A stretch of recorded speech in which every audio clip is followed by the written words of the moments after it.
आप सभी सनातन जन को नव वर्ष की हार्दिक शुभकामनाएं। आज हम बात करेंगे कि नवरात्रि के पहले दिन की संपूर्ण पूजा विधि क्या है। साथ में यह भी जानेंगे कि कलश स्थापन का शुभ मुहूर्त क्या है, क्योंकि YouTube पे बहुत सारी वीडियो आ गई हैं जिनमें कह रहे हैं कि 8 तारीख की अमावस्या है और उस दिन रात को ही 8 बजे से नवरात्रे लग जाएंगे, और जो नवरात्रि की पहली तिथि है वह 9 तारीख को केवल 7 साढ़े 7 बजे तक है, तो उससे पहले कलश स्थापन हमको कर लेना है। तो ये सब वीडियो को साइड में करते हैं। हम सनातनी लोग हैं तो सनातन पंचांग की मानेंगे। पंचांग क्या कहता है? हमारा पंचांग कहता है कि 8 तारीख को अमावस्या 11:50 रात्रि तक है। सीधी भाषा में कहा जाए कि 8 तारीख को रात्रि 12 बजे के बाद में 9 तारीख लग जाएगी और हमारे नवरात्रि प्रारंभ हो जाएंगे। यहां पे एक डाउट क्लियर हो जाता है। अब हमारी पहली तिथि कितने बजे तक है? क्योंकि ये भी आया है कि 7:30 बजे तक कलश स्थापन कर लो, तो 9 अप्रैल को जो पहली तिथि है हमारी वह रात्रि 8:31 तक है। यहाँ पे ये भी क्लियर हो जाता है हम कभी भी कलश स्थापन कर सकते हैं, ये नहीं है कि 7 बजे से पहले करें। अब आती है बारी कि कलश स्थापन का शुभ मुहूर्त क्या है। अब शुभ मुहूर्त देखा जाता है चौघड़िया से। दिन की चौघड़िया अलग होती हैं और रात की अलग होती हैं। इसमें शुभ भी होती है चौघड़िया और अशुभ भी होती है। यहाँ पे अशुभ की जो चौघड़िया है, जो सबसे पहली चौघड़िया है, वह रोग की चौघड़िया लग रही है। वह 6:03 से 7:38 तक है सुबह। इसमें किया गया कार्य रोग कारक होता है। अब आते हैं उद्वेग की चौघड़िया पे।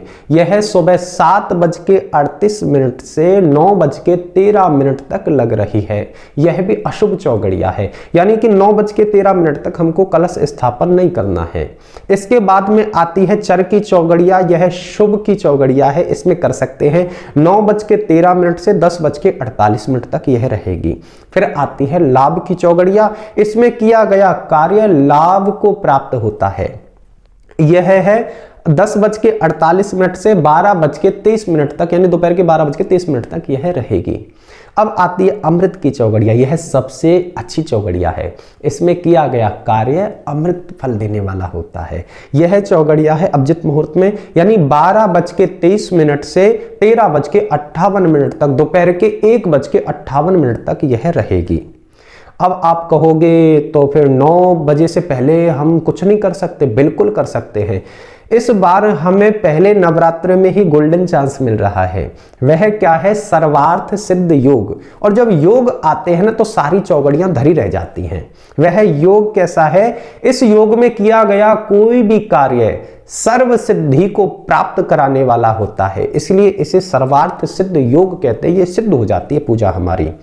यह कब से कब तक है? यह 9 अप्रैल को सुबह 7:31 से 10 अप्रैल यानी अगले दिन सुबह 5:06 तक रहेगा। यहां पे एक डाउट दूर हो जाता है कि हम कभी भी पूजा कर सकते हैं और कभी भी कलश स्थापन कर सकते हैं नवरात्रि के पहले दिन। यदि ज्यादा ही लाभ पाना है कि और में भी और बेटर हो जाए तो आप 9 बजे के बाद में करिए। और अमृत बेला में यदि जाना चाहते हैं तो अभिजित मुहूर्त भी है, अमृत मुहूर्त भी है और सर्वार्थ सिद्ध योग है। ये 12:23 से दोपहर 1:58 तक।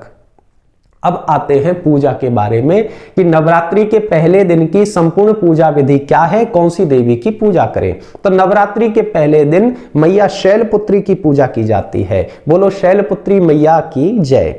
आते हैं पूजा की स्टार्टिंग में। सबसे पहले हम प्रारंभ करते हैं कलश स्थापन से।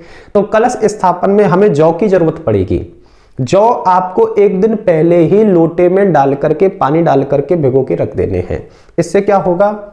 जौ थोड़े से फूल जाएंगे और बहुत ही सुंदर आपके जौ उगेंगे। अब क्या करना है? यमुना रेता लेना है या गंगा जी की मिट्टी लेनी है, या घर पे मिट्टी जो भी हो वह काम में आ जाएगी। शुद्ध मिट्टी होनी चाहिए, कोई भी प्रकार का गंद ना हो। उसमें जौ को मिलाइए, कलश को वहां पे स्थापित कीजिए। उसमें कलश के गले पर एक मोली बांधिए, रोली का स्वास्तिक बनाइए, शुभ लाभ लिख दीजिए। फिर उसके बाद में कलश में पानी डालिए, गंगा जल कलश को गले तक भर देना है। इसके बाद में या तो 5 पान के पत्ते या 5 आम के पत्ते लेने हैं, कलश पे लगा देने हैं।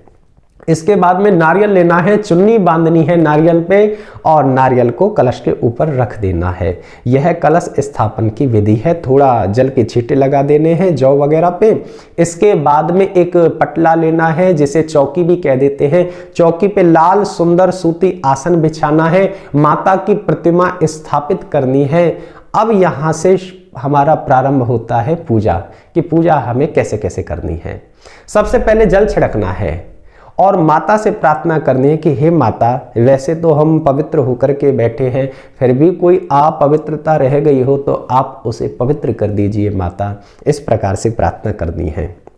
अब माता को स्नान कराना है, थोड़ा जल लेना है, स्नान कराना है, भाव रखना है। माँ शैलपुत्री को स्नान करा रही हूँ। शैलपुत्री कैसी है हमारी, आप नेट पे भी देख लेना, वैसे वाइट उसमें है, वस्त्र में है और नंदी इत्यादि पे सवार है मैया शैलपुत्री।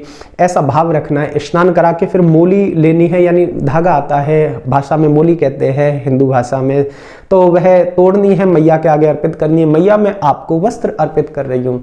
इसके बाद में लाल चंदन का टीका लगाना है मैया को और फिर चुंदरी उड़ानी है मैया को।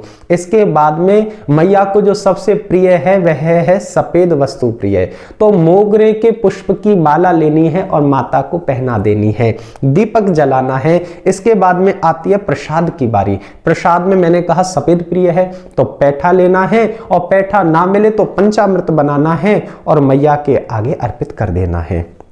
इसके बाद में क्या करना है कि जल छिड़क देना है जरा सा और फिर करना है संकल्प। बिना संकल्प के सारे कार्य अधूरे हो जाते हैं, किसी भी पूजा का फल नहीं मिलता है। संकल्प अब आपको आता नहीं तो बोलना कैसे है, जल हाथ में लेना है और माता रानी से बोलना है, हे माता रानी ये अमुक क्षेत्र है, यानी उसका नाम लेना है। ये हमारे मकान का नंबर ये है, आज ये तिथि है, ये वार है, ये समय है और ये मास है, चैत्र मास है और ये शुक्ल पक्ष है। माता मैं नवरात्रि के नव व्रत कर रही हूं, यानी निर्जला व्रत कर रही हूं या फलाहार व्रत कर रही हूं या दुर्गा सप्तशती का संपूर्ण पाठ कर रही हूं 9 दिन में, या माता मैं 9 दिन में आपके 9 स्वरूपों की भली भांति प्रकार से पूजा करूंगी। माता मेरे परिवार के ऊपर अपनी कृपा बरसाए रखना, मेरे परिवार के ऊपर सबके ऊपर अपनी छत्र छाया बनाए रखना, अपनी कृपा बनाए रखना। इस प्रकार से संकल्प कह करके मैया के सामने जल को छोड़ देना है। अब क्या करना है, अब मैया को जो प्रिय पाठ है वह पाठ करने हैं। मैया को प्रिय पाठ है सप्त श्लोकी दुर्गा और श्री सिद्ध कुंज का स्तोत्र। आप कहोगे ये तो हमें आते नहीं है पढ़ने, तो डिस्क्रिप्शन में लिंक है संपूर्ण दुर्गा सप्तशती का और उन पाठों का लिंक है। सुनने मात्र से भी संपूर्ण पाठ का आपको फल मिल जाएगा। और यदि आपको दुर्गा सप्तशती पढ़नी आती है तो चमन वाली मत लाना, आप सनातनी हैं, पुराणों की तरफ आइए। संपूर्ण दुर्गा सप्तशती आपको क्रम के अनुसार मिलेगी। गीता प्रेस गोरखपुर में नाम है श्री दुर्गा सप्तशती। यह पुस्तक लाइए और सुंदर पाठ करिए, सुंदर माता की कृपा पाइए। इसके बाद में क्या करना है, आरती करनी है। आरती के बाद में जल छिड़कना है। जल छिड़कने के बाद में बोलना है 3 बारी ओम शांति ही शांति ही शांति ही, और कान पकड़ के क्षमा याचना कर लेनी है कि माता हमें क्षमा करो, जो भी भूल हो गई हो, जो भी त्रुटि हो गई हो, माता नादान बच्चे हमें कुछ नहीं आता। इस प्रकार से क्षमा याचना मांगनी है और जयकारा लगाना है। बोलो शैलपुत्री मैया की जय, जय माँ दुर्गा, जय माँ भवानी। सारी दुर्गा सप्तशती का फिर से मैं कह रहा हूं लिंक डिस्क्रिप्शन में है। पूरी प्लेलिस्ट बना रखी है, संपूर्ण दुर्गा सप्तशती है, संपूर्ण उसमें पाठ है, कवच है, अर्गला स्तोत्र है, सिद्ध कुंज का स्तोत्र है। आप जाइए और वहां पे उसे सुनिए, सुनने से भी संपूर्ण फल मिलता है। और यह वीडियो यदि अच्छी लगी हो, वैसे तो मैं कहता नहीं हूं लेकिन आज कह रहा हूं कि अच्छी लगी हो तो लाइक करें, और जो भी बंधु बांधव हैं हमारे सनातनी जो मैया की विशेषकर पूजा करते हैं उनके साथ में शेयर करें, और चैनल को भैया सब्सक्राइब कर लो, क्योंकि यहाँ पे अनाप शनाप कोई भी बात नहीं मिलेगी। जो भी मिलेगा पंचांग के अनुसार मिलेगा और ऑथेंटिक जानकारी मिलेगी। जय मां दुर्गा, जय मां भवानी। आप सभी को पुनः सभी सनातनियों को नव वर्ष की हार्दिक शुभकामनाएं।